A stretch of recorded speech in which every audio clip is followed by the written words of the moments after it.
ಈ ಬಾರಿ ಬೀದರ್ ಲೋಕಸಭಾ ಕ್ಷೇತ್ರದಿಂದ ಪಕ್ಷದಿಂದ ಸ್ಪರ್ಧಿಸಲು ಸಿದ್ಧನಿದ್ದೇನೆ ಅಂತ ಕಾಂಗ್ರೆಸ್ ಹಿರಿಯ ಮುಖಂಡ ಬಸವರಾಜ ಬುಳ್ಳಾ ತಿಳಿಸಿದ್ದಾರೆ. ಭಾಲ್ಕಿ ಪ್ರವಾಸಿ ಮಂದಿರದಲ್ಲಿ ಸುದ್ದಿಗಾರರೊಂದಿಗೆ ಮಾತನಾಡಿದ ಅವರು, ಸುಮಾರು ವರ್ಷಗಳಿಂದ ಕಾಂಗ್ರೆಸ್ ಪಕ್ಷದಲ್ಲಿ ನಿಷ್ಠಾವಂತ ಕಾರ್ಯಕರ್ತನಾಗಿ ಸೇವೆ ಸಲ್ಲಿಸಿದ್ದೇನೆ.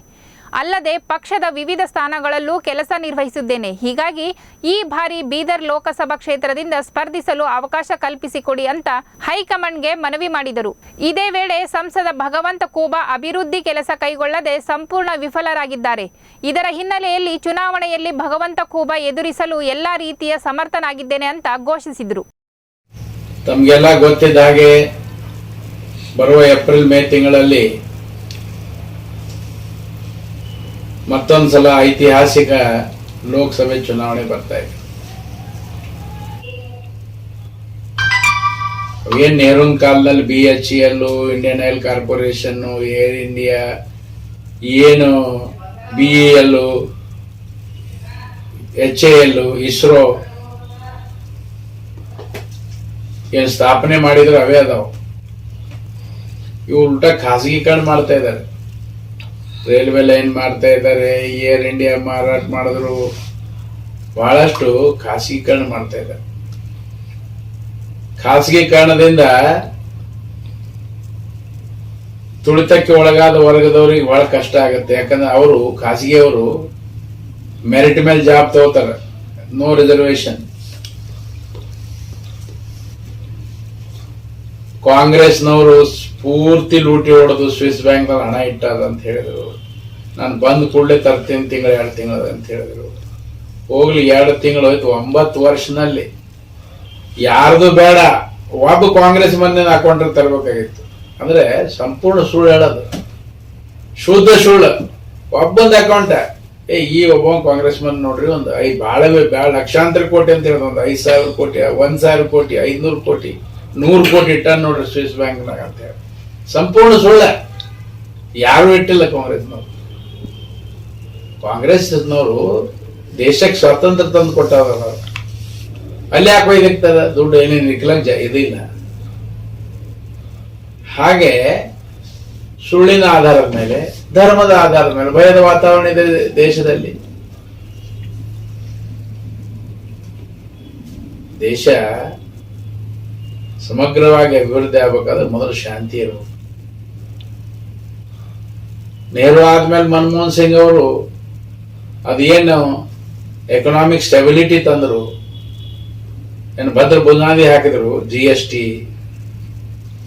ಅದ್ರ ಮೇಲೆ ನಡೀತಾ ಇದೆ. ಆಧಾರು, ಮಹಾತ್ಮ ಗಾಂಧಿ ರೋಜ್ಗಾರ್ ಯೋಜನಾ, ಇವು ಏನು ಹೊಸದೇನ ಮಾಡಿದ್ ಬೇಕಲ್ಲ, ಅವೇ ಕಾರ್ಯಕ್ರಮ. ಅದಕ್ಕೆ ದೇಶದಲ್ಲಿ, ಅದರಲ್ಲಿ ವಿಶೇಷವಾಗಿ ಕರ್ನಾಟಕದಲ್ಲಿ ಸಿದ್ದರಾಮಯ್ಯ ನೇತೃತ್ವದ ಸರ್ಕಾರ ನುಡಿದಂತೆ ನಡೆಯುವಂತ ಸರ್ಕಾರ. ಚುನಾವಣೆ ಪ್ರಣಾಳಿಕೆಯಲ್ಲಿ ಎಷ್ಟು ಪ್ರಮುಖ ವಾಗ್ದಾನಗಳು ಮಾಡಿದರು, ಸಂಪೂರ್ಣವಾಗಿ ಕಾರ್ಯಗತ ಮಾಡಿದ್ದಾರೆ. ಜನ ಸಂತೋಷದಿಂದಿದ್ದಾರೆ. ಜನರಿಗೆ ಸರ್ಕಾರದ ಮೇಲೆ ಭರವಸೆ ಇದೆ. ಜನ ಬರುವ ಚುನಾವಣೆಯಲ್ಲಿ ಬಿಜೆಪಿಯನ್ನು ಕಿತ್ತೊಗೆದು ಜಾತ್ಯತೀತ ಮನೋಭಾವವುಳ್ಳಂತಹ ಇಂಡಿಯಾ ಗಠಬಂಧನ್, ವಿಶೇಷವಾಗಿ ಕಾಂಗ್ರೆಸ್ ಯಾವ ದೇಶಕ್ಕೆ ಸ್ವಾತಂತ್ರ್ಯ ತಂದುಕೊಟ್ಟಿದೆ ಅಂತಹ ಪಕ್ಷವನ್ನು ಮತ್ತೊಂದ್ಸಲ ಆರಿಸಲಿಕ್ಕೆ ರೆಡಿಯಾಗಿದೆ. ಇಂತಹ ಒಂದು ಸುಸಂದರ್ಭದಲ್ಲಿ ನಾನು ಕೂಡ ಪಕ್ಷದ, ಸಮಾಜದ ಸೇವೆಯಲ್ಲಿ ತೊಡಗಿಕೊಂಡಂತ ವ್ಯಕ್ತಿ ಈ ಸಲ ಲೋಕಸಭೆಗೆ ಪ್ರಬಲ ಆಕಾಂಕ್ಷಿಯಾಗಿ ಹೋರಾಟವನ್ನು ಮಾಡ್ತಾ ಇದ್ದೇನೆ.